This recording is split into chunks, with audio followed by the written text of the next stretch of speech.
பாரதிய ஜனதா தலைவர்களின் பிள்ளைகளும் எம்பி எம்எல்ஏவாக இருக்கிறார்கள். அது வாரிசு அரசியல் இல்லையா? இது அடுப்பு கறி அண்டாவை பார்த்து நீ கருப்புன்னு சொல்கிற மாதிரி இருக்குது அப்படிங்கிற மாதிரி தான் எதிர்கட்சிகள் குற்றச்சாட்டு நான் பார்க்குறேனுங்க. மோடிஜி அவர்கள் மிக தெளிவாக டைனாஸ்டிக் பாலிடிக்ஸ் வாரிசு அரசியலை பற்றி பேசிகிட்டு இருக்காரு. குறிப்பாக லாஸ்ட் பீகாரில் நடந்த எலெக்ஷனுக்கு அப்புறம் பிஜேபி ஆஃபீஸில் அவர் கொடுத்த ஸ்பீச்சில் சுட்டி காட்டினார். இப்போ வாரிசு அரசியல் என்பது என்ன, இதை ஃபஸ்ட் நம்ம டிஃபைன் பண்ணால் தான் எதிர்கட்சிகள் சொல்கிற குற்றச்சாட்டு எவ்வளோ உண்மையான குற்றச்சாட்டு நம்ம அனலைஸ் பண்ண முடியுங்க. ஒரு பொலிட்டிக்கல் பார்ட்டி ஒரு ஜனநாயகத்தில் இருக்குது. பொலிட்டிக்கல் பார்ட்டி என்பது ஜனநாயக முறையில் நடத்தப்பட வேண்டும். அதற்குரிய தலைவர்கள் தேர்ந்தெடுக்கப்பட்டு பொலிட்டிக்கல் பார்ட்டியில் உள்ள வரணும், சீட்ஸ் அந்த மாதிரி கொடுக்கணும், அவங்க வின் பண்ணணும், மக்களுடைய ஒப்பீனியனை அது எப்பவுமே பிரதிபலிக்கிற மாதிரி அந்த பொலிட்டிக்கல் பார்ட்டி நடத்தணும். காங்கிரஸ்க்கு சிடபிள்யூசி, காங்கிரஸ் ஒர்க்கிங் கமிட்டி அப்படின்னு ஒரு அமைப்பு இருக்குது. அது கிட்டத்தட்ட ஒரே ஒரு குடும்பம் நடத்தக்கூடிய ஒரு குடும்பமாகத்தான் அது இருக்குது. ஒரு சின்ன ஒரு ஃபேமிலி ரன் ஆப்ரேஷன் மாதிரி. அவங்க யார் தேவைப்படுறாங்களோ அவங்க எடுத்துக்கிறாங்க. எலெக்ஷன் நடத்துறது கிடையாது. நாட்டுக்கு என்ன வேணுமோ அவங்க தான் டிசைட் பண்ணுறாங்க. இது மட்டும் இல்லாமல் மன்மோகன் சிங் அவர்கள் பிரைம் மினிஸ்டராக இருக்கும்போது சோனியா காந்தி அவர்கள் நேஷனல் அட்வைசரி கவுன்சில் நாக்குன்னு சொல்லிட்டு சம்பந்தமே இல்லாமல் கான்ஸ்டியூஷனுக்கு முற்றிலும் முரண்பாடான ஒரு அமைப்பை ஏற்படுத்தி பிரைம் மினிஸ்டர் அட்வைஸ் பண்ணுறாங்க எப்படி நடத்தணும்னு சொல்லிட்டு. இது அனைத்துமே பார்த்தீங்கன்னா it is revolving around a single family. Sonia Gandhi அவர்கள், ராகுல் காந்தி அவர்கள், பிரியங்கா வத்ரா காந்தி அவர்கள், இவங்க தான் டிசைட் பண்ணுறாங்க. இதைத்தான் நம்ம டைனாஸ்டிக் பாலிடிக்ஸ்னு சொல்கிறோம். ஒரு political party itself is taken over by a family. ஒரு ஃபேமிலி ஒரு பார்ட்டியை அப்சர்வ் பண்ணி கண்ட்ரியில் ஜனநாயக முறைப்படி அந்த ஃபேமிலி என்ன நினைக்கிறதோ கண்ட்ரி மேலே இம்போஸ் பண்ணுறாங்க. இதே மாதிரி டிஎம்கே அப்படிங்கிற ஒரு கட்சி நம்ம அனலைஸ் பண்ணால் கூட 1949 ஆரம்பித்த கட்சி. அண்ணா அவர்கள் 69 இறந்ததுக்கப்புறம் எப்போ கலைஞர் கருணாநிதி அவர்கள் உள்ளே வர்றாங்களோ அதற்கப்புறம் ஒரு லேயரை கூட கலைஞர் ஃபேமிலி அவங்க ஆக்கியபை பண்ண ஆரம்பிச்சிட்டாங்க. குறிப்பாக கலைஞர் கருணாநிதி அவர்கள் இருந்த டைம் முடிஞ்சு போனதுக்கப்புறம் இப்போ ஸ்டாலின் அவர்கள் தலைவராக இருக்கிறாங்க. நெக்ஸ்ட் உதயநிதி ஸ்டாலின் அவர்கள் இளைஞரணி தலைவராக கொண்டு வந்திருக்காங்க. இதெல்லாம் பார்க்கும்போது ஒரு பார்ட்டி அப்படிங்கிறதே ஒரு ஃபேமிலி ஹஸ் டேக்கன் ஓவர். இதைத்தான் நம்ம டைனாஸ்டிக் பாலிடிக்ஸ்னு சொல்கிறோம். இப்போ பிஜேபி மேலே வைக்கக்கூடிய குற்றச்சாட்டு, இப்போ சில தலைவருடைய குழந்தைகள் எலெக்ஷன் நிற்கிறாங்க இல்லைன்னு நான் சொல்லலை. இது உலகத்தில் இருக்கக்கூடிய எல்லா கட்சிகளையுமே ஒரு ஜனநாயக முறையில் மக்கள் விருப்பப்படுறாங்க யார் நிற்கணும் யார் நிற்கக்கூடாது. நாம் டைனாஸ்டிக் பாலிடிக்ஸ்னு சொல்லக்கூடிய குற்றச்சாட்டு ஒரு பொலிட்டிக்கல் பார்ட்டியை ஒரு ஃபேமிலி என்டர்பிரைஸாக மாறி அந்த ஃபேமிலி டிசைட் பண்ணுது அந்த நாடு எப்படி ரன் பண்ணணும்னு சொல்லிட்டு. அதுதான் நம்மளுடைய முக்கியமான குற்றச்சாட்டு. குறிப்பாக டிஎம்கே மேலே அமித்ஷாஜி அவர்கள் சென்னை வந்த போது கூட அந்த குற்றச்சாட்டை வச்சுட்டு போனாங்க. அது என்ன நடக்கும் அப்படின்னாங்க, அந்த ஃபேமிலி பார்ட்டியை கண்ட்ரோல் எடுத்து நடக்க ஆரம்பிச்சிட்டாங்கன்னா கிளாசிக் கேஸ் நம்ம டிஎம்கேவை பார்க்கலாம். அவங்க நடத்தக்கூடிய சேனல்ஸ், அவங்க நடத்தக்கூடிய பிஸ்னஸஸ், அவங்க நடத்தக்கூடிய ஒரு விஷயத்துலையுமே ஃபேமிலி ஊடுருவ ஆரம்பிச்சிருவாங்க. அப்படி பார்த்தீங்கன்னா ஃபேமிலிக்கும் ஒரு ஸ்டேட்டுக்கும் ஜனநாயகத்துக்கு எந்த ஒரு டிஃப்ரென்ஸ் இல்லாமல் ஒரு சிங்கிள் மேன் வில் டிசைட். அப்போ ஜனநாயகத்துக்கு என்ன மரியாதைங்க? அது ஆட்டோக்ரஸின்னு சொல்லிட்டு போயிடலாமே, அது அந்த காலத்து மன்னராட்சின்னு சொல்லிட்டு போயிடலாமே, அந்த காலத்தில் யாரோ ஒரு மனிதன் டிசைட் பண்ணுறா நாட்டில் 8 கோடி பேருக்கு என்ன வேணுங்கிற மாதிரி சொல்லிட்டு போயிடலாமே. இதுதான் ஃபண்டமெண்டல் டிஸ்டிங்ஷனுங்க. யார் எலெக்ஷனில் நிற்கல அப்படிங்கிறது கேள்விக்குறி கிடையாது. ஃபேமிலி ஒரு பொலிட்டிக்கல் பார்ட்டியை டேக் ஓவர் பண்ணி அப்சர்வ் பண்ணி அது அந்த ஃபேமிலி மாதிரியே அந்த பொலிட்டிக்கல் பார்ட்டியை மாற்றுறது தான் நம்ம குடும்ப அரசியல்னு சொல்லிட்டு இருக்கிறோம். சென்னை அமித்ஷா ரஜினியை சந்திக்காதது பற்றி தனிப்பட்ட முறையில் ரஜினி அவர்கள் அரசியலுக்கு வர வேண்டும், மாற்று அரசியல் கொடுக்குறேன்னு சொல்கிறாரு. எப்படி வர்றாரு? அவருக்கு சில ப்ராக்டிக்கல் ப்ராப்ளம்ஸ் இருக்குது. கொரோனா காலகட்டத்தில் கேம்பெயினிங் ரெஸ்ட்ரிக்ஷன் இருக்குது, அவருடைய ஏஜ் ஒரு ப்ராப்ளம், வேக்சின் டெலிவரி ஸ்கெட்யூல் இன்னும் நம்ம கிளாரிட்டி இல்லை. இதையெல்லாம் பார்த்து தான் அவர் வரணும். ஸோ அதனால் அவரை கம்பல் பண்ணணும் அப்படின்னு நான் நினைக்கிறத விடங்க, வந்தால் சிறப்பாக இருக்கும். அந்த முடிவை அவரே எடுக்கட்டும். நம்ம எல்லாரும் கம்பல் பண்ணி ஒரு நல்ல மனிதரை ஒரு முடிவெடுக்க வைக்க வேண்டாம். அது ஏன்னா எந்த முடிவு எடுத்தால் ரஜினி அவர்கள் நிச்சயமாக அதில் ஒரு மக்களுக்கு ஒரு நம்பிக்கையை கொடுப்பார். ஸோ அதனால் இந்த விஷயத்தை இதோட விட்டுறது பெட்டர்னு நினைக்கிறேங்க. அதாவது அமித்ஷாஜியோ ரஜினி அவர்கள் தொடர்பு இதோட விட்டுறதுன்னு நினைக்கிறேன்.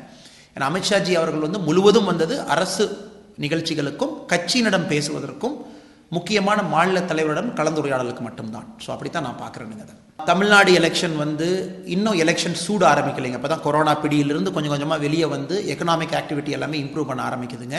எலெக்ஷன் சூடுங்கிறது கிரவுண்ட் லெவலில் பெருசாக ஆரம்பிக்கவில்லை. ரஜினி அவர்கள் அரசியலுக்கு வர வேண்டும் என்றால் இன்னமும் கூட நேரமும் காலமும் இருக்கின்றது. வியூகம் என்பது அவரை பொறுத்தவரை மாற்று அரசியல்னு சொல்கிறார். மாற்று அரசியல் அப்படிங்கிறது இப்போ இருக்கக்கூடிய அரசியலை தாண்டி குடும்ப அரசியல் இருக்கக்கூடாது நான் நினைக்கிறேங்க. ஆன்மீக அரசியல்னு சொல்கிறாரு. அது பிஜேபியோட சித்தாந்தத்துக்கு நிறையா விஷயங்கள் ஒத்துப்போகுது. ரஜினிகாந்த் அவர்கள் அவருடைய நிலைப்பாட்டை சொல்லும் போது நிச்சயமாக பாஜக தன்னுடைய நிலையை சொல்லும். ஒரு நாடு ஒரு தேர்தல் மோடியின் ஐடியா சரியா? இந்த எலெக்ஷனை வந்து நான் போலீஸ் ஆஃபீஸராகவும் நான் பார்த்துருக்கேங்க, இப்போ பொலிட்டிஷியனாகவும் பார்க்குறேன். ஒரு வருடம் கூட ஏதாச்சும் ஒரு 3-4 ஸ்டேட்டில் எலெக்ஷன், அதுக்கு 2 மாதம் முன்னாடி மாடல் கோட் ஆஃப் கான்டக்ட், எந்த டெவலப்மெண்ட் ப்ரோக்ராமும் பண்ண முடியாது. எலெக்ஷனுக்காக அது ஒரு பெரிய ட்ராமா.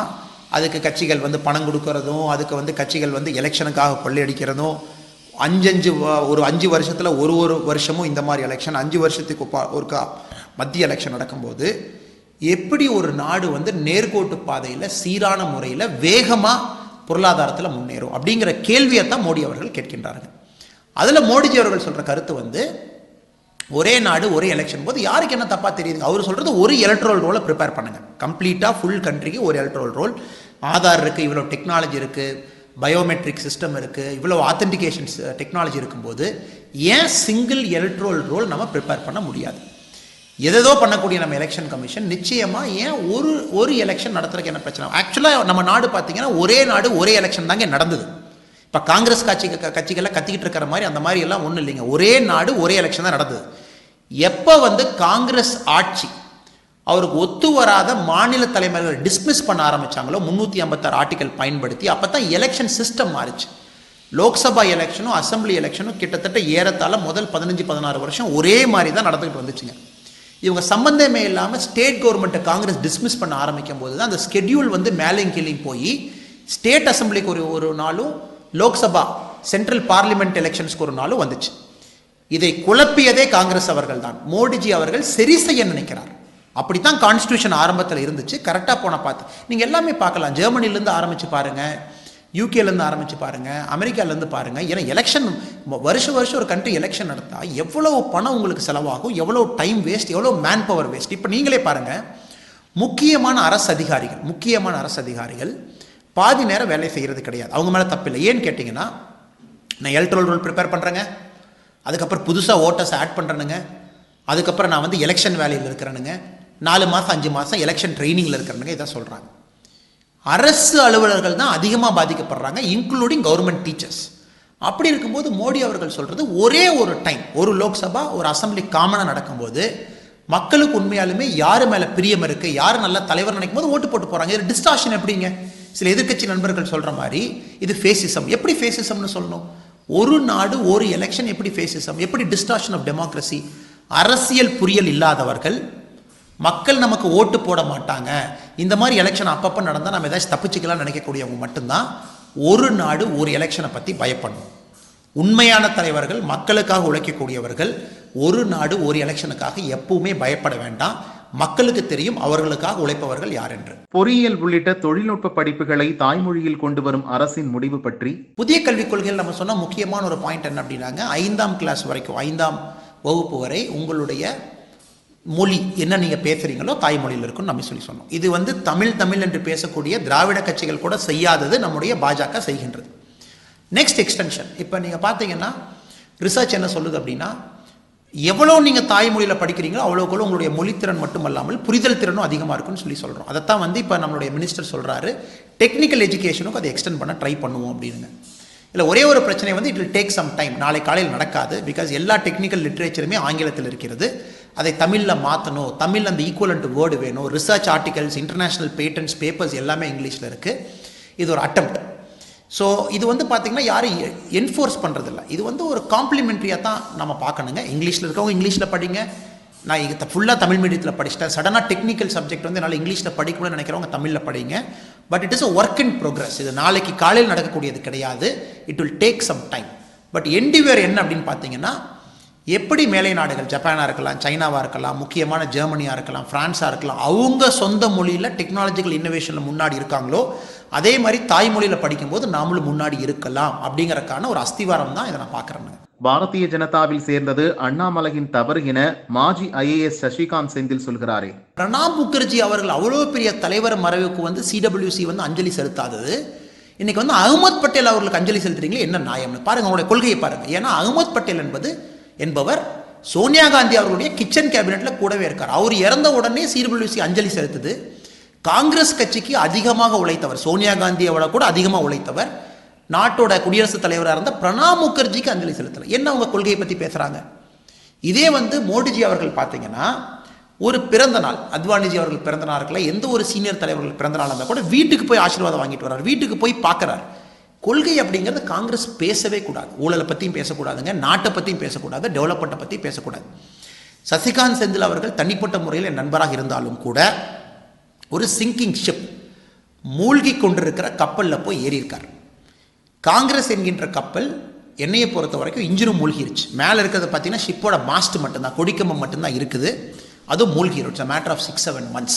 ஐடியாலஜி என்பது அவர் இன்னுமே ஒரு ஆக்டிவிஸ்ட் மாதிரி தான் இருக்கார். ஒரு பொலிட்டிஷியனாக ஷிஃப்ட் ஆகணும்.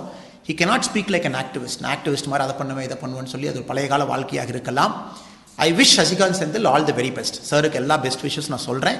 பட் அவர் இருப்பது மூழ்கி போகின்ற ஒரு கப்பல். உதாரணம் சொல்லணும் அப்படின்னா, இப்போ காங்கிரஸ் என்பது ஒரு சின்ன ப்ரொட்டஸ்ட் நடத்தணும் அப்படின்னா கூட 200 பேர் சேர்த்துற கஷ்டப்பட்டுருக்காங்க. 200 பேர் கோயம்புத்தூர் நடந்த ஏரியா யாத்திரையை பார்த்த எல்லா இடத்துலையும் பார்த்தீங்கன்னா 200 பேர் சேர்த்துற கூட ஒரு அவ்வளோ பெரிய பழம்பெருமை கட்சி 1885 ஆரம்பித்த கட்சி சேர்த்துக்கிட்டு இருக்கு.